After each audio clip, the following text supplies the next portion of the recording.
Let's get to the fundamentals of what's going on psychologically. What do economists make of giving money away? It's not economically rational, is it? You lot are usually much more about keeping money, judging by how little Robert Peston, for instance, spends on haircuts.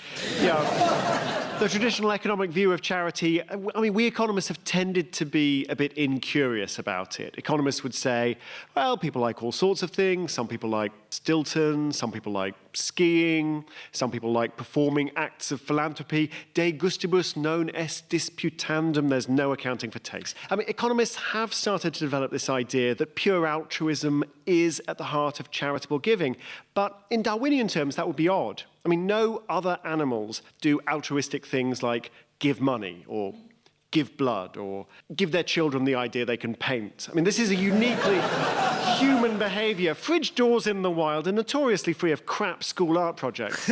Now, there's a second theory that economists have as to why people give, and that is the warm glow theory. And the warm glow theory is that we do stuff that makes us all feel warm and fuzzy inside, like giving change to rough sleepers. It's like drinking cognac, but without the hangover or the trade deficit. We don't really ask too many questions about whether either the cognac or the spare change is doing any long-term good. And the most interesting theory I've seen is that when I give to charity, I have an ulterior motive. Am I right in thinking that, like everything else, it might be about sex? Is that the usual economist explanation? Ultimately, it's either sex or scarce resources, which certainly sums up my life choices. There's a theory concerning sexual selection. Darwin was intrigued by the peacock's tail. I mean, it's big, it's cumbersome, it shows predators where you are. It's not obviously advantageous. However, the tail clearly helps the peacock attract mates. And it's been suggested that maybe charitable largesse could operate in the same way. It certainly suggests that money isn't an issue, right? And men in the early stages of relationships have been shown to give to beggars more frequently than once they're in long-term committed relationships. By which point they've started eyeing men sitting alone on the pavement with something approaching envy, in fact. By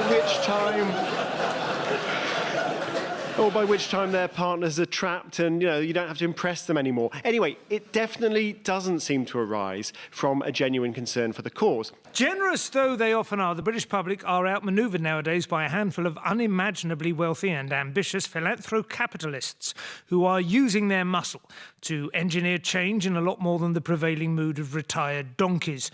Big philanthropy first emerged in America in the early 20th century as the infamous robber barons of the American Industrial Revolution sought to improve their reputations with man and God. Andrew Carnegie, the steel magnate who famously said that he who dies rich dies disgraced, was so determined to redistribute his profits into the welfare of the poor through libraries, concert halls and the morally improving like, that he ruthlessly broke strikes and drove down the wages of his workers almost to starvation level in order to accumulate more wealth with which to do so. He thus not only had more money to help the poor, he had more poor to help with it. Win-win. Pretty clever, right, Tim? Well, sort of, although despite trying to appear as wonderful and selfless, these guys weren't a hit with everyone. When John D. Rockefeller tried to establish a philanthropic foundation in his name, future President Theodore Roosevelt said that no amount of charity in spending such fortunes can compensate in any way for the misconduct in acquiring them. In fact, Mr. Rockefeller got his foundation, and it has made many notable and worthy contributions to promoting the well-being of humanity throughout the world, as per its mission statement. But it is perhaps worth mentioning that it also knowingly funded racial studies in Nazi Germany, the very studies that were, of course, later used to justify persecution of the Jews throughout the 1930s and in World War II. Still easy to judge with the benefit of hindsight. The key point is that good intentions, however legitimately well-funded, can be disastrously misguided, especially when not subject to the scrutiny of democratic and adversarial debate. It's a bit like when your partner buys you a birthday present without asking you what you actually want. Sometimes it's a lovely surprise, and sometimes you have to pretend that you're happy going to work wearing a cape. Thank you, darling. Effective or not, a key common denominator with these first philanthropic foundations was that they were attempting to direct funds towards the root cause of problems, rather than temporary quick fixes. Is that right, Tim? Yeah, that's right. That's the heart of what modern philanthropy is. And parallels have been drawn between these early foundations' view of social problems and the ideas which were emerging at the time in modern medicine, particularly germ theory. that germs were a new idea back then. The idea that you could not merely alleviate the symptoms, but you could discover the true nature, the cause of a disease. It was very exciting. And private philanthropies plan to do the same thing for social ills, such as poverty and illiteracy. You sponsor research on a problem, you finance the design of a remedy, and you pay for implementation. So this is basically the difference between charity, which is like a Band-Aid, and philanthropy, which is stopping Bob Geldof from singing altogether. As they say, give a man a fish and he'll eat for a day. Set up a foundation that targets research funding into holistic piscatorial harvesting strategies, and you can really impact long-term outcomes. The thing is, while germ theory is very useful for thinking about illnesses, there is an argument to say it might not be so useful for thinking about social problems. If you think about measles, that is caused by one thing, the measles virus. But social ills, like illiteracy or poverty or leggings, for example, are caused by any number of things, not just one germ. Also, of course, the germ, in many instances, turns out to be someone else's best interests. Exactly. And not only that, there's no check on philanthropists' power and influence. The super-rich may act with good intentions, but in these scenarios, they decide what amounts to good. And they're only human, as subject to whims as the rest of us. Sometimes these whims are adorable, such as when Google billionaire Eric Schmidt's wife Wendy set up the Schmidt Ocean Institute in Palo Alto and bought a ship that, unlike most research vessels, has outdoor lounges with teak furniture, a sauna, and a helicopter pad. Quirky, but no harm done. But in the field of medical research, for instance, the diseases that get rich people's money often seem to depend on what family trauma they have personally experienced. One assumes largely skiing injuries, hauntings and gout. To be fair, I'm still inclined to be OK with this. I give money to charities that I can see the point of. The Royal Society for the Prevention of Birds, for instance. But if I had the dosh, I think what I'd really like to see is some venerable institution named after me. A really high-end Turkish bath or something, perhaps. Well, it's a very sound idea, Simon, and it could even be profitable. Back in 1973, a gentleman called Avery Fisher gave the Lincoln Center in New York $10 million to name the Symphony Hall after him.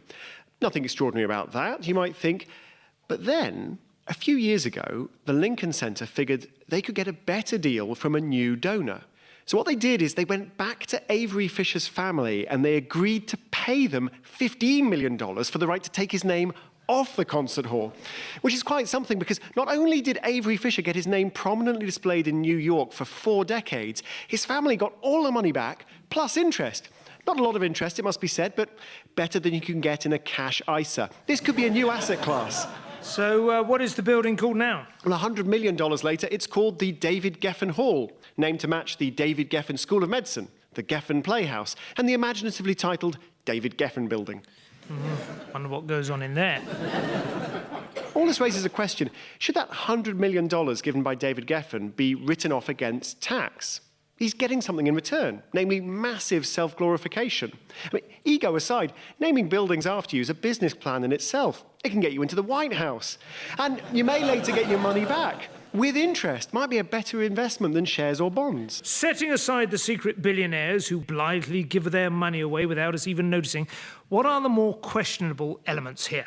Well, more problematic is marching into some complex field, say education, full of radical ideas, throwing some money around, making matters worse, then leaving the wreckage for the public sector to try and clear up. For example, Mark Zuckerberg encountered some trouble in Newark, New Jersey, when he shelled out millions on educational consultants to, quote, solve public schools. The whole business was accused by the New York Times of being downright chilling, with these consultants and their business school buzzwords everywhere. One critic described the entire project as a $200 million iceberg which slowly melted into a cold sea of recrimination. Now, the point is, however good your intention, you can't take control of education without taking control of education away from someone else. And in America, at least, the people you take it away from are often democratically elected and accountable. Well, that sounds all too plausible, and this is it. We've reached it. This is the nub. Although this philanthropic sector is privately governed, it is a matter of national interest when their funds are not used effectively, because tax breaks on charitable giving from private foundations mean that the art of giving is publicly subsidised. To understand more about the relationship between philanthropy and the public purse, I spoke to Merryn Somerset Webb, editor of MoneyWeek, and I started by asking her to describe the tax situation of a charitable foundation. Well, basically, a foundation is just another type of charity, of which we have a vast number in the UK. Something in the region of 170,000 separate charities are set up in the UK. So that's a huge amount of money inside this charitable sector. And the tax breaks that a charity gets are basically endless. So any money that is put into a charity or given to a charity immediately gets gift aid. So if you hand over 100 quid to a charity, they immediately can reclaim £25 from the Treasury. So that's 25 quid taken from the taxpayer in general and given directly to the charity. Yeah. If you're a higher rate taxpayer, you can then reclaim any other tax that you've paid inside your self-assessment form. So another 25 quid if you're a 40% taxpayer comes straight out of the Treasury back into your pocket. So the first thing to note is that this gift aid is extremely expensive, and that every time you give money to a charity and you claim gift aid, you are removing money from the Treasury and effectively saying, I believe that the work of this charity is more important than the work of the state. So I value donkeys or red squirrels or the Serpentine Gallery or whatever it is over schools, hospitals, UK defence, etc. That's what you're saying when you claim gift aid. Well, it makes you think, doesn't it, about ticking that gift aid box next time Auntie Maud is collecting money for her bell-ringing group. You're literally tearing a textbook out of a child's hands. I asked Merryn whether she ever ticks the gift aid box. I never take the gift aid box. Interesting. I believe it's a dereliction of my democratic duty. Yeah. In that, I feel that as a democratic community, we've voted in governments, and whether we approve of everything they do or not, we have nonetheless abided by a social contract that says that we will pay the tax due in order for the state to provide the services that we have voted for it to provide. Yeah. And by ticking the gift aid box, what I do is I hypothecate my tax payments away from the core services of the state towards my particular whims. So why is it that someone extremely rich, for example, should be able to effectively say to the rest of the UK population, I'm not that into paying for education for everybody. Instead, I would like to pay for my pet opera group. And this makes no real sense. It always says you can add an extra 25%. At no cost to you. What it should say, you can add an extra 25% to your donation at a cost to society as a whole. Feeling guilty yet? I hope so, you callous, unthinking, charity-donating bastards. I asked Merryn whether she is similarly down on tax relief for big foundations. So, expanding, scaling that up, how do you then feel about the philanthrocapitalism, the big foundations, the Gates Foundation, in exactly the same way? Yeah. If any of our very rich tech entrepreneurs or anyone else who has made a fortune doing anything entrepreneurial or capitalist, brilliant, marvellous, well done them, let them now do whatever they want to do next on their own ticket, not ours. Yeah. So I don't think that it makes sense for very large foundations to have this kind of tax relief. If we believe, which I think most of us do, that the core work of the state is important, we would like to pay for that first, before we pay for the whims of our billionaires. So there we have it, gift aid or government. Perhaps if they called tax govt-aid, people would cough up a bit more eagerly. So should Mark Totally Human Zuckerberg really be deciding how his billions are best spent, or should that be left to the states in which his vast and ever-expanding services operate, and from which they, shall we say, suck their revenues? Perhaps the best answer also depends on the degree to which philanthropists are becoming ever more overtly political, Tim. Yes, this is becoming more and more of an issue. According to the author Pablo Eisenberg, foundations in general avoided politically controversial issues, and that changed quite recently. So Eisenberg says that the zeal and impatience of big donors, for example, the Koch brothers on the right, George Soros on the left, that's changed the game. Now, in the UK, George Soros is probably better known than the Koch brothers, though more for betting against Norman Lamont's ability to keep the pound in the ERM, perhaps, than for his good works. But Soros is strongly in favour of liberal democracy in general, however, and freedom of movement into and in the European Union in particular. And he's donated $18 billion to his Open Society Foundation to pursue these and other aims. See now, some people will hear that and want to scoop George up in their arms and give him a big cuddle. Others, perhaps as many as 52% of the UK population, will feel their brows narrowing slightly at the influence this American citizen has on European politics. Yeah, it's certainly controversial. His own biographer has identified George Soros as perhaps the only private citizen in the world with both his own foreign policy and the means to implement it. I mean, in fairness, a lot of people like what he's doing, but let's be honest, he's basically an airline and a national anthem away from being his own country. And who would you want on your side, a multi-billionaire with money to burn or Vanuatu? I mean, we should all be thinking about this. So, Tim, we've spent the best part of half an hour focusing on the unintended negative economic consequences of philanthropy. What about the positives? At the end of the day, these people are being very generous. The Gates Foundation spends $5 billion a year on health issues, which is slightly more than the World Health Organization. I don't know what I'd do with my money if I had hundreds of billions. I like to think I'd give some away, but there's every chance I'd blow it all on eBay. Are there any actual advantages to private spending over government spending? There's a suggestion that philanthropists are less risk-averse. Yeah, that's right. I mean, problem solving often involves some risk. There's going to be trial and error involved. And governments, for understandable reasons, can be risk-averse. They try and solve social problems, but they don't want to take a punt with public money because, well, it'd be embarrassing if some bold new idea didn't pan out. Philanthropists are in a different position. They're loaded. They're trying to change the world. They can afford to try some long shots, ideas that might flop. Surely, in the modern world, it should be possible to harness ever more accurate feedback data to make sure your good works are having the right effects. Which means it's time to activate the data klaxon, and please welcome our resident big data expert, Timandra Harkness.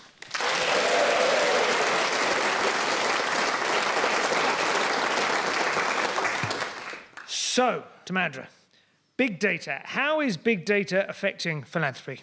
If you want to start with how it's affecting charitable giving, then charities tend to use data a similar way to other people who are advertising stuff to us. So, for example, if you see a poster with a picture of a little puppy and your heart breaks and you text puppy to give £3 as you're requested to, then you're instantly on somebody's database as somebody with a soft spot for puppies. So they're basically using the same kind of tools and techniques as any other advertiser. Does that mean that charity. chuggers, as they're called, the teenagers in tabards who just try and make contact with you on shopping precincts, are they outmoded already? Is there a chance that they could be phased out? Because frankly, I will text puppy every 5 minutes. And are the charities themselves using the data in a different way to achieve their aims as well? Well, yes. I suppose this is the good news, is that once they've got money, then they can use the data to make their work more effective. There are apps so that people who are hit by an earthquake can use their smartphones to take a picture of where a building has collapsed and geotag it, and it will be uploaded to some map. So some aid agency can come in, and now they have a digital map that shows what the damage is and where the damage is, and they can go to where the need is greatest, or people can put requests in for particular types of aid. You know, we need blankets, we don't need food. So that does make what they're doing more effective. But if you're thinking more in terms of big-scale philanthropy, of course, people are starting to now say, well, we don't want to just give a chunk of money to something that will have our name on. We actually want to know that it's doing some good, and we want to know that it's being used efficiently. This is what's called effective altruism. Yeah, well, I think there's draining all of the sort of, human warmth out of the thing. Well, yes, but if you're going to give $1 million, what do you want? Do you want to have a warm glow because there's a big project with your name on, or do you want it to have the maximum possible effect for $1 million? Well, I know a lot of the sort of new breed of philanthropists, many of whom are under 30 and already got their first billion in the bank, and this is often off the back of social media and that kind of, high-tech stuff. These people, they love disruption. This is their business model. They want to see huge impacts. And in the same way they go, what industry is old and tired and we can kick it over and it's rotten to the core, they have the same approach to charity. Well, that can be a good thing and a bad thing. It can be a good thing because they maybe go and say, people have been doing this stuff for years. They've been giving goats to African villages. Has anyone ever actually collected any data to see whether goats are a good thing? Or is it just driven by egotists who want to see Simon Evans shaved into the side of a goat in an African village, for example? It's a good thing if they actually go out and say, let's test the old model of giving. Let's test the old projects. Are they having the effects we want? But if they just want to go and say, hey, this is rubbish, all the stuff you've been doing before, I'm going to do a big thing that will have a big impact, it may not be a positive impact. Sometimes aid actually disturbs the local economy. So you send loads of free food in, you think this is great, who doesn't want free food? Well, the people who are trying to grow and sell food locally, they don't want free food. You've just put them out of business. God, that's a thought, isn't it? Yes, that's the problem. Better to just stay at home and drink quietly in front of the telly and keep your head down. This is where data can be really useful, because people are now starting to do randomised controlled trials. So like you would do with a drug, say, is the new drug better than the old drug? They will go out and say, let's take some similar villages, half of them we will give the new drug or the new school or whatever the great project is, half of them we won't, and then we can actually see what the impact is maybe 5 years down the line. And maybe the goats could have wearables as well. Yeah, goat tagging. Now there's a... I mean, I remember I bought my mother, I was going to say, it's hard to express this, I basically bought her a child. The child lived in Nepal. She had one in Africa for a while, and when it grew up, she asked me if I could get her one from a colder country next time because she likes to knit. This is true. And then every so often the child grows up and moves on, and a new set of documents are sent to her. It's a bit like being an assassin. You get like a dossier arrives in the post, your new target. Now, that is efficient in one extraordinarily important respect, I think, which is that she's been made incredibly happy by it. These children may be fictitious for all I know. I mean, I'm not saying the money is squandered in some money laundering scheme. I'm sure that it's going to a good cause, but I think basically they spend it on sanitation and drainage and schools and so on, rather than just making one child in the village preposterously wealthy and mitten rich. That would be... I think that would cause more trouble than it solved. But do you think the days of the old foundations, of the big Carnegie halls or whatever, that's still going to carry on? But the potential is there to just channel your money now in phenomenally well-tested, data-rich streams. I think we probably will move towards that because, as you say, I think the younger generation of billionaires do tend to think less in terms of I'll have one building my name on and more. I mean, in a way, they're more ambitious. They think, we're going to eradicate all disease, or we're going to get rid of all malaria, or every child will have a laptop with our brand on the back, or whatever it is, which in a way is more ambitious. But in another way, probably also has a bigger long-term effect on the whole of and history. Given that Mark Zuckerberg is going to be president by 2023, he doesn't really need a library, does he? So, Timandra, thank you. Timandra Harkness.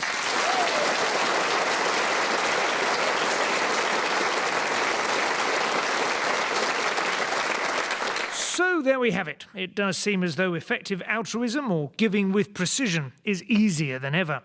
In conclusion, we may still idly wonder whether a little more scrutiny and oversight when it comes to philanthropy mightn't be a good thing, but given how hard we find it to regulate the banks when they're on a determined trajectory towards destroying civilization on a 9-yearly cycle, it's probably not going to be very easy or profitable to stop people giving their own money away. So, what have we learned? Bill Gates gives away billions every year, but none of it makes up for that little paperclip. Ticking the gift aid box can be morally problematic, especially when you're donating to ISIS. One theory as to why people give to charity is the warm glow theory, which describes the feeling you get when you lure a chugger down a dark alley and push them into a canal. This has been Simon Evans Goes to Market. Good night.